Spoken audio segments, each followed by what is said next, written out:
Welcome everyone. Today Eric Mcintire with us. Eric plays guitar in the Oakland hardcore band Violent Coercion, and he plays in the legendary band Attitude Adjustment. Stay tuned to hear Eric Mcintire's story. My name is Eric Mcintire. I am formerly from Attitude Adjustment, and now I am in Violent Coercion. When Attitude Adjustment just started out in the Bay Area, we also had another band that was playing as well called Violent Coercion, which used to be called Public Enema.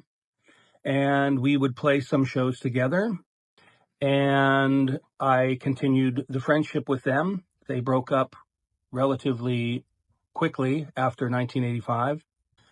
And so that fast forwards us to 2023.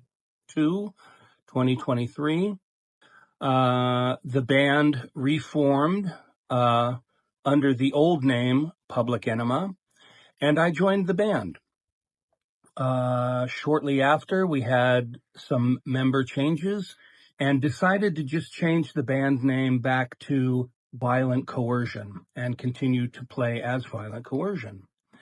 So I've been in the band for almost 2 years now, and we've been playing a handful of shows, and we have also recorded a brand new LP called Still Time. There are 50 copies out in Europe right now, but they are all gone. And the main pressing for the record shall be out probably within 2 to 4 weeks. So look out for that. Yes, we are. We've played a good handful of shows, and we are playing another show in a few weeks here with Fang, our friends. And we hopefully have some more shows to play either at the end of the year or at the beginning of next year, and hopefully a small tour of Europe next year. Fingers crossed, we're trying. Well, the Oakland scene in the 1980s was great, but most of the shows were in San Francisco. We had the Farm, we had the Tool and Die, the On Broadway, the Mabuhay, and other places to play. There were some places to play in Oakland, but there was one main club in Berkeley that was called Ruthie's Inn. And that's where a lot of bands played and got to be popular to where they are today. The Oakland scene was great. We had a lot of East Bay bands that were really good. Christ on Parade, Social Unrest, Attitude Adjustment, Violent Coercion, Sacrilege BC, and so on, etc. I started the band with Chris Contos on drums. We ended up getting Rick Strahl on bass, and our first singer was Kevin Reed.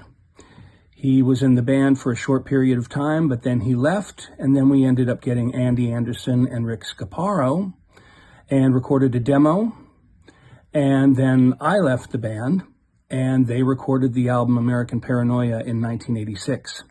They broke up at the end of 1986, and the old members and all of the ex-members of Attitude Adjustment decided to reform the band to how it originally was before Chris and Andy joined the band, and that's what we did in the beginning of 1987. And Rick Strahl and Chris Scaparo and Andy Anderson joined Attitude. They formed Attitude with Keith from Condemned to Death. And so there was a very brief time where the reformed Attitude Adjustment and Attitude were both newly playing again and even played a few shows together. So that is what happened. And they went on to form Condemned Attitude and Two-Bit Thief. Oh, one show was the Dicks, DOA, and Die Kreuzen at the Farm, Bad Brains at the Farm, the Dead Kennedys at the On Broadway. It's hard to say. So many great bands. SNFU were great live. Youth of Today at Gilman Street.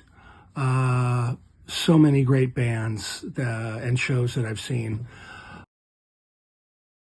Some of the early shows in the 80s with Exodus were always great. Playing Gilman was always great. And as of recent, we played 10 or 11 years ago with Battalion of Saints and Poison Idea in Los Angeles, and it was fantastic. Yes, I have, and we have played with them also a few times. I'm friends with Barry. Hello, Barry.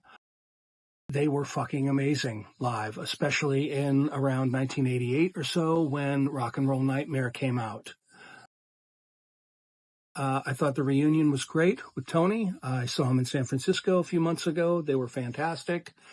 Great band, great guys. Nothing, because I don't know Michael Board. It is hard to say. I have an old favorite, Cause for Alarm shirt. Maybe a Discharge shirt. Maybe a local band shirt. Or maybe the Raw Power Screams from the Gutter t-shirt, or a BGK Jonestown Aloha shirt would be great.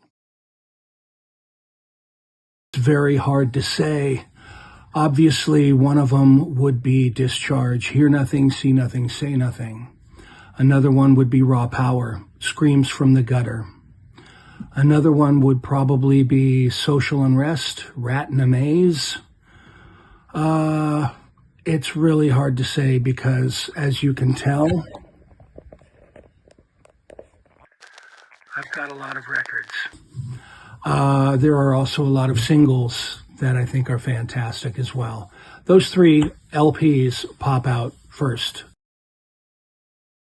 Well, I like to listen to a lot of European and foreign hardcore bands, especially bands from the 80s, because that's what I grew up with. I like listening to The Shining. I like Shiza Minnelli, which are friends of mine. So it's hard to say. You would have to almost go country to country.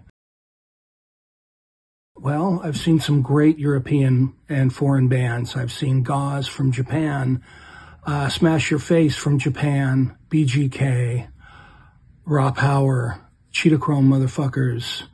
There have been a lot of European and foreign bands that I've seen which were fantastic. The only band that I can think of would be maybe either the Upright Citizens or the one and only Asocial from Sweden. We would love to play with Mob 47 in Stockholm or anywhere in Europe or anywhere, period. I think if we go to Europe, we will be centered out of Germany and maybe go from there.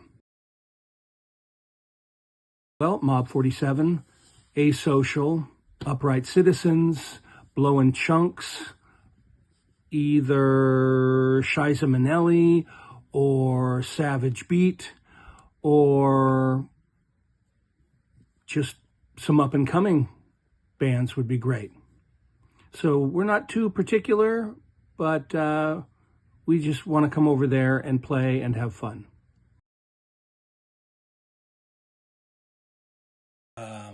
I will first say Party Force, Geblätter from Germany, maybe from Cologne, and